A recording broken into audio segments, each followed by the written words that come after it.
The fog still clung to the low ground of my field when the sharp slum of car doors cut through the quiet, followed by a chorus of voices drifting over the wetlands. I set my coffee mug down on the railing and walked out onto the back deck, peering through the haze to figure out what was going on across my land. What I saw left me speechless. Karen Hartley, the self-declared HOA president of our neighborhood, was barking orders to a group of residents as they hauled folding tables, coolers, and portable grills straight through my meticulously preserved conservation meadow.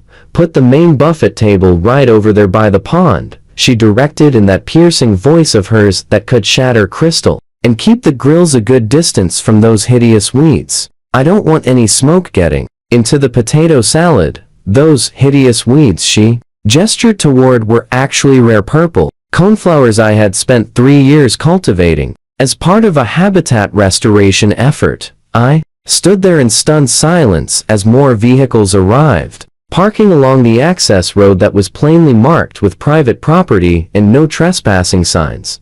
My name is Marcus Brennan, and 6 months earlier, I had inherited this 40-acre parcel from my late uncle, Theodore. Uncle Ted had been a dedicated wildlife biologist who devoted the final 2 decades of his life to turning this property into a refuge for endangered species. When I took ownership, I vowed to carry on his conservation legacy. The land sits adjacent to the Maple Ridge Estate subdivision, where I also own a modest house, which is unfortunately how I first became familiar with Karen and her iron-fisted HOA regime. This isn't ordinary acreage. It provides vital habitat for several endangered bird species, including the rare golden-cheeked warbler, which nests only in the mature juniper stands found here. The U.S. Fish and Wildlife Service has designated the entire area as critical habitat, complete with strict federal protections and severe penalties for any disturbance. Over the past 6 months, HOA worked hand-in-hand with wildlife agencies to preserve the fragile ecosystem, setting up motion-activated cameras to track animal activity and carefully tending the native vegetation. Karen, however, appeared to operate under the delusion that any undeveloped green space within a mile of her subdivision was automatically available for neighborhood events. She had been coveting my property from the moment I arrived, complaining that it was being wasted and suggesting the community could use the extra space for recreation. I had explained politely but repeatedly that the land was private and federally protected, but Karen suffered from a convenient inability to hear anything that conflicted with her plans. Her encroachments had grown bolder in recent months. It started with her parading her pampered Pomeranian through the meadow despite the posted signs. Then she began leading other board members on inspection walks, insisting she needed to evaluate whether the abandoned property presented any risks to the neighborhood. Each time, I asked her to leave and reminded her of the boundaries. Each time, she dismissed me with a flick of her hand and some vague remark about community entitlement. I recorded every violation, snapping photographs and maintaining detailed records. My attorney, Janet Morrison, had recommended building a strong documentary trail in case matters worsened, watching the chaos now erupting across my conservation meadow. I was thankful for her advice. This had gone far beyond simple trespassing. It was an outright occupation, with Karen treating my protected wildlife sanctuary like her private event space. As more neighbors showed up carrying lawn chairs and Bluetooth speakers, I took out my phone and began filming. One of Karen's followers was erecting a volleyball net directly in a section where we had recently reseeded native grasses. Another cluster was laying out picnic blankets beside the pond, a crucial watering site for countless species. Worst of all were the children running around with butterfly nets, chasing birds while their parents encouraged them as if this were some wholesome outdoor playground. "Excuse me," I shouted, striding down toward the growing crowd. "This is private property. Everyone needs to pack up and leave right now."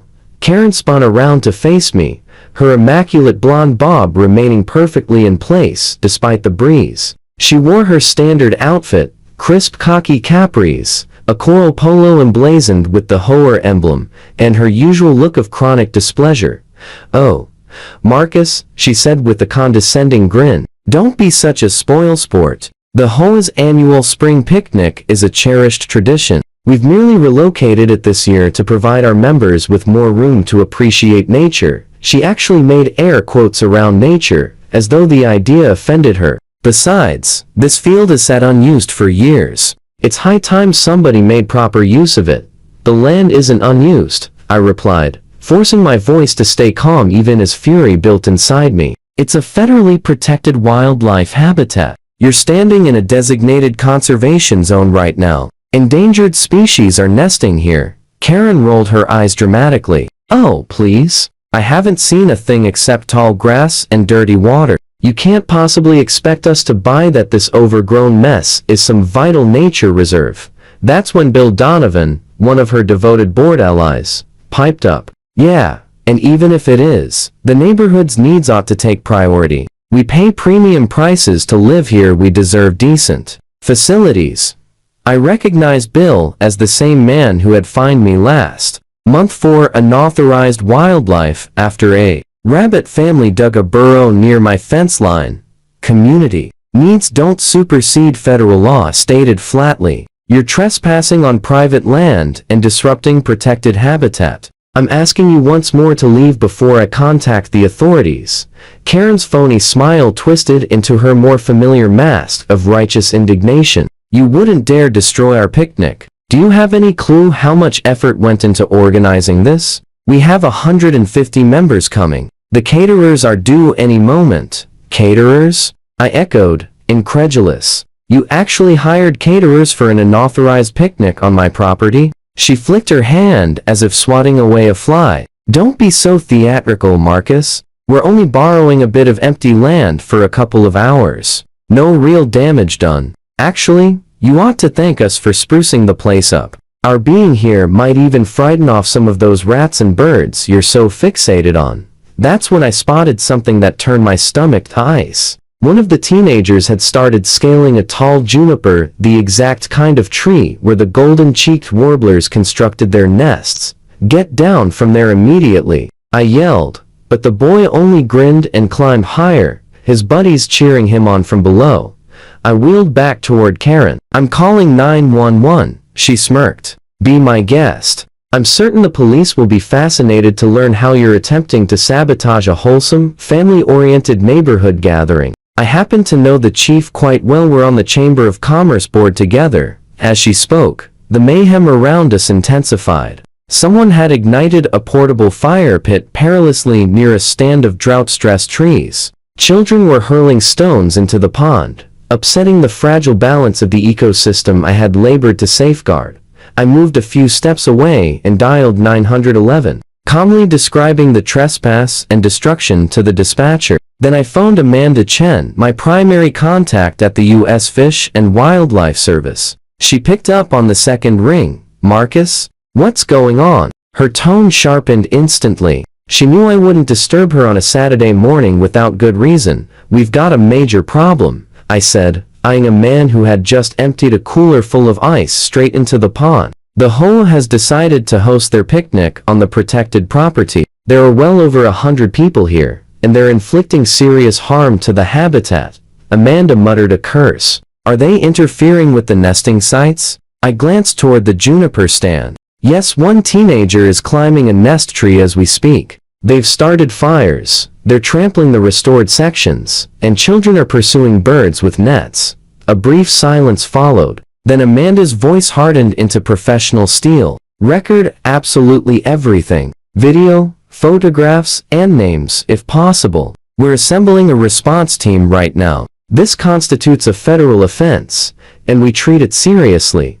I ended the call, switched my phone to video, and began methodically capturing the wreckage. The teenager had made it to the upper branches of the juniper and was vigorously shaking them, while his friends howled with laughter below. A woman was plucking the rare wildflowers to fashion a centerpiece for the buffet table. Children were jabbing sticks into the brush, likely tormenting some innocent snake or lizard desperate to flee the uproar. But the undisputed centerpiece of my footage was Karen. She paraded about like royalty, orchestrating table arrangements, striking poses for pictures, and proclaiming at top volume how the HOA was injecting vitality into this dismal, neglected expanse. At one point, she even delivered an impromptu address on the virtues of community engagement and proactive leadership. Utterly blind to the staggering hypocrisy, the local police arrived first to patrol cars easing onto the access road. I greeted them at the boundary and laid out the facts, presenting my deed and the federal habitat designation documents I now kept handy in my truck. Officer Patricia Rodriguez, who had handled earlier complaints about Karen's incursions, shook her head in disbelief. "We've dealt with Mrs. Hartley in the past," she said quietly, "but this takes the cake. You mentioned federal agents are en route?" I nodded. "They should arrive within the hour. In the meantime, could you at least get that kid down from the tree before he breaks his neck or wrecks a nest?" Officer Rodriguez and her partner waded into the crowd, their uniforms finally drawing Karen's notice. She stormed over, cheeks blazing. "Officers, thank goodness you're here. This gentleman is harassing our peaceful assembly. I'd like to press charges." "Ma'am," Officer Rodriguez replied with measured calm, "you are trespassing on private property. This parcel is federally designated protected habitat. You and everyone else must vacate the premises at once." Karen's mouth gapped open and shut in rapid succession. "That can't be right. This is neighborhood land. We've used it for extra parking for years." That explained the mysterious tire ruts I'd noticed near the road. "Do you have any proof of permission to be here?" the officer pressed. Karen blustered. "Proof? It's common knowledge. Everyone understands this is essentially part of the HOA Commons." She spun toward her supporters, who were now observing the exchange with growing unease. "Tell them, Bill. Explain how we've always treated this as community property." Bill, evidently wiser than his earlier bravado suggested, edged backward. "Well, we kind of assumed it, but I suppose we never officially confirmed ownership." His hesitation rippled through the group, like a shark sighting. Suddenly, many HOA members discovered an urgent need to fold chairs and gather coolers. Then the true reinforcements appeared. 3 black SUVs bearing government plates rolled in, and Amanda Chen emerged with her team of federal wildlife agents. They wore tactical vests emblazoned with U.S. Fish and Wildlife Service across the back, their faces set in grim determination. Amanda scanned the field with the seasoned gaze of someone who had witnessed far too many ecological crimes, her expression darkening as she took in the smoldering fire pit and the children still pestering wildlife. "I am Special Agent Chen with the U.S. Fish and Wildlife Service," she declared, her voice projecting effortlessly across the meadow. "This area is federally protected critical habitat under the Endangered Species Act. Every person present is presently violating federal law. Cease all activities immediately and prepare to present identification." The festive mood vanished quicker than mist under a hot sun. Parents snatched up their kids, yanking them away from the chaotic games. The teenager up in the juniper scrambled down in a frantic rush, nearly losing his footing on the way. Karen, though, refused to concede. She strode straight toward Amanda, chin lifted defiantly, hands planted firmly on her hips. "This is absurd," she snapped. "We're law-abiding, tax-paying residents holding a simple neighborhood picnic. Since when does that qualify as a federal crime?" Amanda's face remained impassive. "Since you chose to stage it in designated critical habitat for endangered species. Are you the individual who organized this gathering?" "I am the president of the Maple Ridge Estates HOA," Karen announced with obvious pride, as though the title might impress federal officers. "And I personally approve this venue for our yearly spring picnic. Mr. Brennan and I have had some differences over land usage, but I hardly believe that justifies summoning federal authorities." Amanda retrieved a tablet and started entering information. "So you're confirming that you planned and authorized this event on protected federal land without obtaining permission?" For the first time, a shadow of doubt crossed Karen's features. "Well, we assumed the property was vacant and available." Her words faltered as she caught sight of an agent capturing images of the ravaged wildflower patches. Another was meticulously recording the dangerous closeness of the fire pit to the safeguarded trees. A third agent trained a high-resolution camera on the juniper the boy had scaled.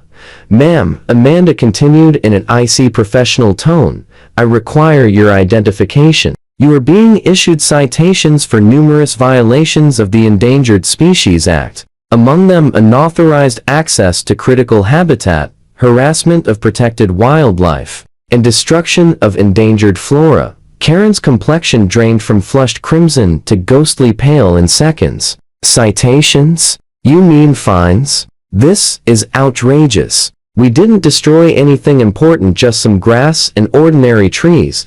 Then one of the agents shouted from the juniper stand. Agent Chen, we've located a demolished nest, consistent with golden-cheeked warbler materials. Recent disturbance. Amanda's eyes narrowed further. Recorded in detail photographs from all sides. She faced Karen again. The intentional or reckless destruction of an endangered species nest constitutes a grave federal felony. Penalties may reach $50,000 in fines and up to 1 year of imprisonment per incident. What remained of the crowd dispersed like a flock of spooked pigeons. Tables stood forsaken, coolers abandoned, as families bolted for their vehicles. Only Karen's inner circle of bored loyalists lingered, clustered nervously together. Bill Donovan appeared on the verge of collapse. Margaret Peterson, the HOA secretary, hammered away at her phone screen, no doubt hunting for legal counsel. I kept filming while Amanda's team systematically cataloged every infraction.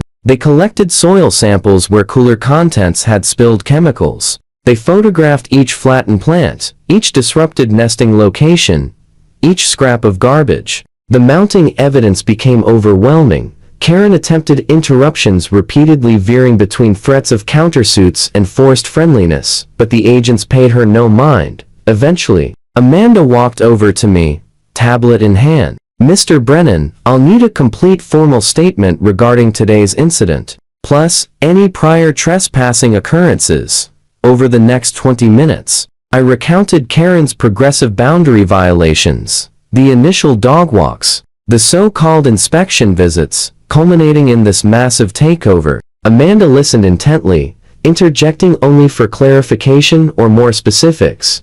We'll require copies of your entire documentation, she stated when I concluded. Videos, photographs, emails, everything. Given the scale of damage, the deliberate ignoring of warnings, and the involvement of children in wildlife disturbance, this will become a major enforcement action with multiple federal charges. Karen, standing near enough to hear, finally seemed to comprehend the seriousness. Multiple charges? But I didn't realize how could I know about some obscure bird regulation. Amanda regarded her with thinly veiled contempt. Ignorance is not an excuse under the law, particularly when the property displays clear federal signage. Furthermore, Mr. Brennan reports having personally warned you repeatedly about the protected designation. Is that accurate? Karen's lips moved soundlessly. For perhaps the first moment ever, she was utterly speechless. The agents continued their work for another 2 hours,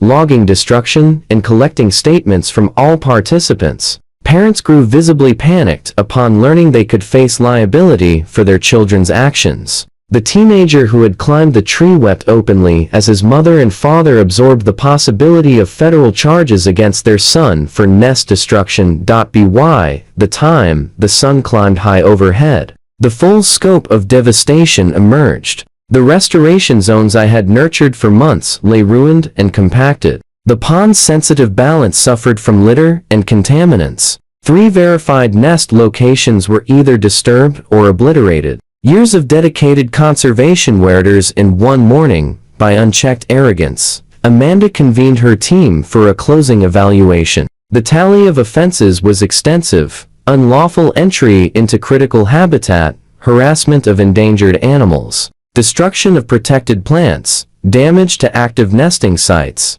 and introduction of pollutants into safeguarded waters. And since Karen had orchestrated and advertised the event, she faced supplementary counts of conspiracy and inducement of others to break federal statutes. Mrs. Hartley, Amanda declared officially, you are hereby served with multiple citations pursuant to the Endangered Species Act. A federal court summons will follow within 30 days. Considering the documented damage and your central organizing role, You are potentially liable for fines surpassing $200,000 and imprisonment of up to 1 year per destroyed nest. Karen's knees gave way. Bill and another board member lunged to steady her before she collapsed. $200,000, she murmured in shock. Federal prison. But it was only a picnic.